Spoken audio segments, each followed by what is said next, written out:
Madoka chere mabuja akanaka tauya nadzo nhau dzanyasi zuwa rochi 17 mumwedzi uno waMbudzi. Wamunangarwa nyasi wabisa Philip Valerius Banda, mutungamiri wemauto nyika, kuti abve pachigaropo. Kwaiwa zvakwana pabva paisiwa ipapo Emmanuel Matatu ndiye abva aisiwa. Iye Emmanuel Matatu kuZimbabwe National Army kwaanga ari kwabva kwaisiwa Asha Walter Tapfumanei kuti aite ndiye ari kutungamira masoja opasi. Rekai tizvione kuti zvinosvika papi izvi. Waifungidzira kuti peno achasiya Valerius Banda aripo, aiwa zvaramba. Rekai tione mhandiwe kuti zvinoperera papi. Kuno imwe nyaya yavhundutsa vamwe vakagoti pano zvimwe zviri kuitika ipapo, nokutoti kuno murume anzi aenda kuhofisi yamunangarwa nokahaka mhandiwe. Tatozvisaya kuti kohoko kwai murume kubva kukwekwe akaona kahaka munda mache papurazi pache paakatora kaakaenda nako kuHarare, kwaakaenda kuhofisi kwamunangarwa. Apedza kwakuchizopa vanhu vanoita zvekuchengetedza mhuka. Mbani imi kuzvizamai muone kana muri kuti ichokwadi ichochi. Paribe zvakadando, kune zvinenge zvichitoitika apa. Rekai tirambe zvedu takaringa tinenge tichizonyepana mhandiwe kana zvaburika. Iwo wamunangarwa nyasi wanga wariko kukambani yoCRP Tobacco, wanga wari kuparura michina mitsva yakaisiwa ipapo yokupepeta foja. Rekai tigoona kuti zvinoperera papi, zvinenge zvichiita sei. Tinenge tichikunyepai kana pano zvimwe zvaburika. Nyasi uno Tsenengamu naKoreni Tsvangirai mhandiwe wari kuita kusimudza chibhakera choZANU-PF chaicho zvisvinu. Ndipo unobva waona kuti idi paribe chisvinu. Ipapapa iwo ZANU-PF wakutoti aiwa Tsvangirai chaiye Morgan Tsvangirai chaiye paakazopfa kwaye takanga tatosara paduku kudai kuti auye kupinda kubato redu ZANU-PF. Idihwi unobva waita kuona kutoti wakuru vanondoramba vachindoreketa havo zvavo zvavanofunga mumusoro mavo.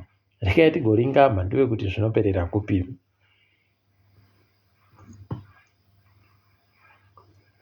Mudzimai waChiwenga Miniyotabo kwaariko kuThailand kwaakaenda, haiwa kwaiya atoisiwa mhandiwe kuno vanhu vari kufanira kuti vaongorore ivo kuti mbani wari kuita tusvinu pavana vanenge vachitekaira ipapo, zvokutoti vamwe vakutoringira kutoti pachaitiwa fevha kuti wokwedu agovhine. Hino mhandiwe ticharamba tichiringa. Iye wokwedu wacho mbasha yache mhandiwe idihwi inoita kushisa mhandiwe, kushisa chaiko, kuti uti moto, kuti uti chii. Apa wari kuti iwo kwai aiwa imbasha yakanhadziwa ichireketa nyaya yomuuyu. Imi rekai tigoramba takaringa zvedu nokutoti zvinovhundutsa, kuvhundutsa kusvinu. Kwai mumwe akamboita mutungamiri wozvokuchengetedziwa kwevanhu mubato roMDC, Shakespeare Mukoi. Nyaya yachena monzora yokudzingana kuHarvest House kwairi kuramba ichienderera mberi. Paribe chisvinu ipapo unotoona kutoti pakaoma chaiko. Rekai tione zvedu kuti zvinoperera kupi, asi panenge paribe chisvinu ipapo. Tinoramba takaringa, ndipo munotoona kutoti Tsvangirai paribe kwaagenda, nokutoti vanhu vanga vakamutenderedza mhandiwe. Wese mukaringa kureketa kuno, wese wazhinji wacho wandoenda kuZANU-PF. Paribe chisvinu. Asi rekai tirambe tichiringa hedu kuti vanoperera kupi. Jacobo Mudenda ipapa agotoda kuingidzira denda riri kuhwadza nyika yese romagedhe omugwagwa romatogets ari kutoti dai wateingidzira magedhe omugwagwa iwayo kuitira kuti zviite zviri nani. Kwaindo zvinoita kuti mugwagwa yacho inhadziwe zvisvinu. Apa kutadza kufunga kuti aiwa ko makore ese iribe kunhadziwa 1 asi magedhe yacho yandoripo. Unobva waona idena yavo kuti pfungwa dzavo painawo sayachipanga zvawatadza kupedza urombo zano ravo ratoro kupedza varombo. Ndozvaada kuitika ipapa. Rekai tione mhanduwe kuti zvinoenda nokupi. Iye kuda kwashe tagwirei wakomana pakanyangara chaiko. Unosaya kuti ko tagwirei hedu sonyika kuita zvakadandi. Ipapa apa agoburika mhanduwe mumavhidhiyo akawanda ari kureketa asi yatanyatsa kuti murume uyu ngaaite tuzvino. Kwaenda kutovaka muzinda wemabhazi unosangana mabhazi anenge achibva kuBulawayo achienda kuZambia kuti mabhazi asangane paDZ ipapo. Pokare kwaenda kuti tipe maOVET wanosvika 2,500 kuwaitira mapolisi mhanduwe yokuti wagoikiwe zvakanaka nonyaradzwa kana nodhavzi. Aiwa, unobva wazvisaya kuti zviri kunyatsodii. Ukuwo Beichimuka wofosiwo ari kutoti pari kuwakiwa ito zambuko muzinda wemabhazi iwoyo, neniwo ndoda kutoisawo vanhu kuti wawake mahara, ndobva ndatsigira tagwirei. Imi rekai tirambe takaringa zvedu. Panenge pachinyangariwa ipapo. Tinokunyepai mhanduwe kuti zvinenge zvichakaita sei. Kambani yeZim Papers yazovhura mhanduwe ipapa muzinda wavo kutekenyura eokamu wokuburitsa nyuzu mhanduwe. Nhau dzinenge dziri kuburitsiwa zvisvinu ipapo. Tiri kundoimba kuti wanoita tuzvinu nokutoti michina yavo michina inodhura pokare inokona kuita zvakawanda pabodzi ipapo. Rekai tione kuti zvinozviita chere kana kuti vanenge vandori havo kuita zvokutamba. Kambani OK mhanduwe paribe chiri OK nokutoti yakaita kunyangadziwa ipapapa iri kusviniwa chaizvo nonyaya yekuti vari kutadza kusimudza kuti zvinhu zviboye zvizare mumasitoromo. Apa takutoenda kuKirinamasi. Tikandopinda Kirinamasi zvakanyangara kudari wotoziva kuti aiwa pachiribe paye kumuka. Rekai tirambe tichiona kuti zvinopera sei. Wari kundoti toda kuti tifundzise wabasa wedu basa rokuti wanoita sei basa zvisvinu kuti zviite zvisvinu. Heno mhanduwe rekai tirambe tichizviringa ipapo. Apawo hwange mhanduwe takaita kukuwadziwa chaiko kureketa kuno. Magetsi ari kuburitsa mhanduwe mamiliyoni 435 basi. Karibha ichiburitsawo 505. Iwo wakazvimira ega vachiburitsawo 52 basi. Pabodzi po kwaichuru chibodzi no 272 omamiliyoni omawati. Pakanyangariwa ipapo. Tikiita kukwana nokudzimiwa magetsi idi. Kunyanya isusuwo kujecha.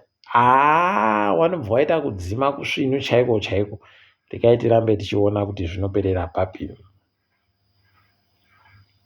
Toringa hedu dziri kuitika pasi rese.